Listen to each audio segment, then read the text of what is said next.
So ఈరోజు question ఏంటంటే how you will explain the term unemployment. ఇప్పుడు అన్ఎంప్లాయ్మెంట్ అంటే ఏంటి? సింపుల్ మీనింగ్ ఆఫ్ అన్ఎంప్లాయ్మెంట్ అంటే ఉద్యోగం లేకపోవడం.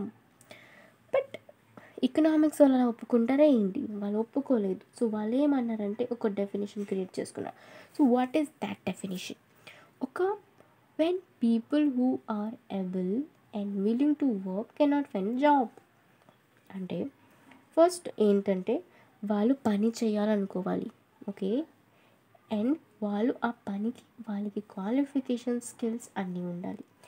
అవన్నీ ఉన్న తర్వాత కూడా వాళ్ళకి జాబ్ దొరకట్లేదు, అప్పుడు వాళ్ళు అన్ఎంప్లాయ్మెంట్ అంటారు. వాళ్ళకి ఉద్యోగం లేదు, వాళ్ళకి ఉద్యోగం, ఓకే.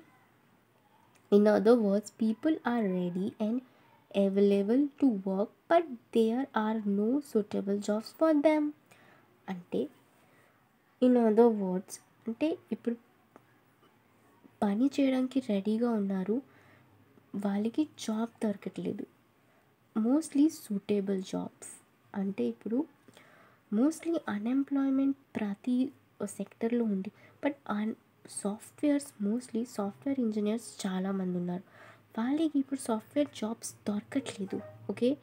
సో వాళ్ళు ఏం చేస్తుందంటే చిన్న చిన్న జాబ్స్ తీసుకుంటున్నారు. బికాజ్ ఉద్యోగం లేకుండా ఎన్ని సంవత్సరాలు ఉంటాం. సో చిన్న చిన్న జాబ్స్ ట్రై చేస్తున్నారు, ఆ జాబ్స్ చేసుకుంటున్నారు. సో వాళ్ళని కూడా అన్ఎంప్లాయ్మెంట్ స్టేటస్లోనే పెడతారు. బికాజ్ వాళ్ళు సాఫ్ట్వేర్ ఇంజనీర్గా చదువుకున్నారు, బట్ వాళ్ళు ఏం జాబ్ చేస్తున్నారు అంటే సెక్యూరిటీ గార్డ్స్ ఇలాంటి చిన్న చిన్న జాబ్ చేస్తున్నారు. బికాజ్ ఎన్ని ఇయర్స్ దాకా వెయిట్ చేస్తూ ఉంటాంకి జాబ్ వస్తుందా లేదా అని. సో ఇప్పుడు సాఫ్ట్వేర్ ఫీల్డ్లో చాలా తక్కువ జాబ్స్ ఉన్నాయి, అంటే చాలామందిని తీసేస్తున్నారు. సో అందుకే అలాంటి జాబ్స్, ఇలాంటి సిచ్యువేషన్ని కూడా అన్ఎంప్లాయ్మెంట్ అంటారు, ఓకే.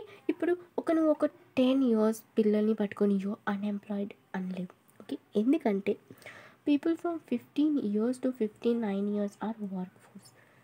ఏంటంటే వర్క్ ఫోర్స్ ఇంక్లూడ్ చేస్తారంటే ఒక గ్రూప్ ఆఫ్ పీపుల్స్ వాళ్ళు జాబ్ చేస్తున్న ప్లస్ జాబ్ సెర్చ్ చేస్తున్న వాళ్ళని వర్క్ ఫోర్స్ అంటారు.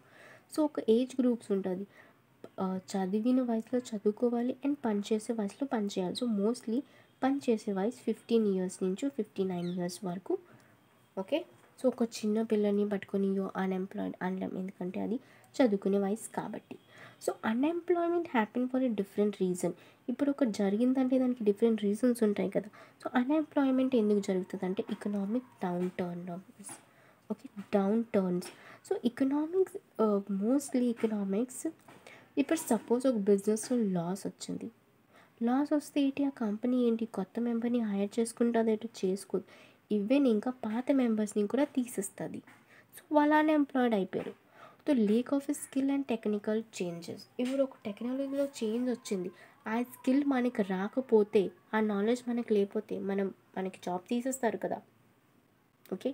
This is the seasonal jobs. కొన్ని జాబ్స్ ఉంటాయి అవి సీజన్లోనే మనకి ఉంటాయి. లైక్ ఫార్మింగ్, సంవత్సరానికి మనం కొన్ని పంటలు మాత్రమే వేస్తాం, సంవత్సరం అంతా పంటలు వేయలేం.